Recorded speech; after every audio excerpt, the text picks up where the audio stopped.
2009 yılı 7 iyul Şərqi Türkistanның paytaxtı Ürümçide Xitay tərəfindən elib berilgan qırğınçılıqqa qarşı dünyanın hər qaysı joylarında namoyishlar o'tkazildi. İstanbulda Şərqi Türkistan Təşkilatlar Birliği'nin uyuşturuşu bilan bir yerga jam bo'lgan Uyg'urlar va Şərqi Türkistan fidoyilari 5 iyul qirg'inchiligining 10 yilligi munosabati va Xitoyning navbatda Şərqi Türkistan'da yo'lga qo'yilayotgan jazo lagerlariga qarshi namoyish o'tkazdi. Bu haqda bayonot e'lon qilgan Şərqi Türkistan informatsion markazining raisi Abdujalil Qarqash mundaq dedi. Bundan 10 yil burun 2009 yılı 7 ayning 5 kuni Xitoy ishg'oli ostidagi Şərqi Türkistanning poytaxti Ürümchida Xitoy ishg'oliyatchilari bilan Xitoy qurollantirgan millatchi shaykalar Uyg'ur musulmonlarga qirg'inchilik qilib borgan edi. Bu voqea va buningga o'xshash voqealar butkul Uyg'urlarning qalbidagi bir yaradir. Ular javobsiz qolmaydi. Xitoy butkul ishlarning o'ltirilgan ziyolilarning, tajovuzchilikka uchirgan qizlarimizning, yetim qolgan farzandlarimizning hisobini bir-birlab berdi. Shuning bilan bir vaqtda shehidlarimizni duo bilan yod etamiz. Türkiye Devlet Reisi Recep Tayyip Erdoğan Beijing'de oxirlashtirgan Iroq Sharq safaridan keyin Türkiye'nin Beijing'deki baş elçixonasida bu qitimqi ziyorat haqida muxbirlarning savoliga javob berdi.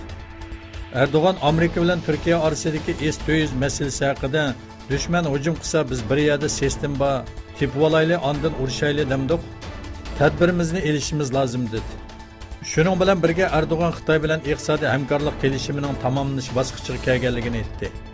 Erdoğan Xi Jinping bilan ko'rishganda Şərqi Türkistan va Uyg'urlar masalasini tilga olganligini ta'kidlab mundaq dedi. Bu masalani suiiste'mol qilayotganlarmi bor? Bular Türkiye Xitoy munosabatiga salbiy ta'sir qiladi. Ular cho'ng jihatdan Türkiyening bir qarshi davlat bilan bo'lgan munosabatlarni o'ylashmasdan, hissiyat bilan ba'zi harakatlarni qilib, zini ya o'z qarindoshlariga ya Türkiye'ga bedelini to'lag'izyapti dedi.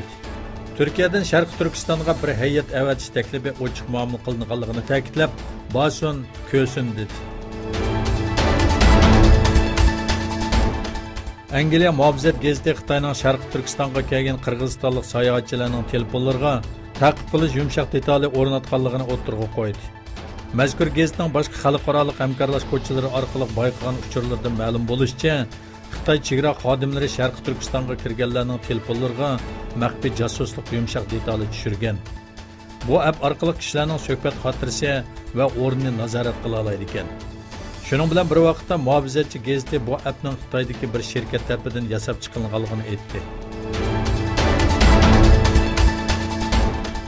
Iber yarim orolining eng janubiy chetiga joylashgan va Angliyaga tava bo'lgan Jabal Tariqda Eronda besilgan yiqilg'ularni Suriyaga to'shayotgan bir Ispaniya neft paraxodi musodir qilingan. Voqeadan keyin Angliyaning Eronda turishli bosh elchisi Rob Maker bu haqda tushuncha berish uchun Tashqi ishlar ministrligiga chaqirtilgan. Jabal Tariq avtonom hukumatining boshlig'i Picardo bu haqda muxbirlarga so'z qilib, Jabal Tariq porti xodimlari va munosabatli doiralarning munosabatli qonunlariga asosan sohil bexatarligi xodimlarining yordami bilan Suriyaga xom neft to'shayotgan bir paraxodni to'xtatganligini, paraxod bilan yukning musodir qilinganligini bildirdi. Tunis dengiz tavalligida qonunsiz ko'chmanlarni to'shigan bir kema cho'kib ketgan bo'lib, ulardan 5 kishi qutqizilgan, 81 kishi g'oyib bo'lgan. Tunis Qizil Ay tashkilotidan Al Monji Salim Anadolu agentligining ziyoratini qabul qilib, Tunis dengiz tavalligida tunugun 86 nafar qonunsiz ko'chman o'ltirgan bir paraxodning cho'kib ketganligini aytdi. O Tunis sahil bexatarlik qismlarining tunugun kechda Marokashlik va Malilik 5 kishini qutqizib olganligini, kemada 7 nafar ayolni o'z ichiga olgan 86 kishi borligini aytdi.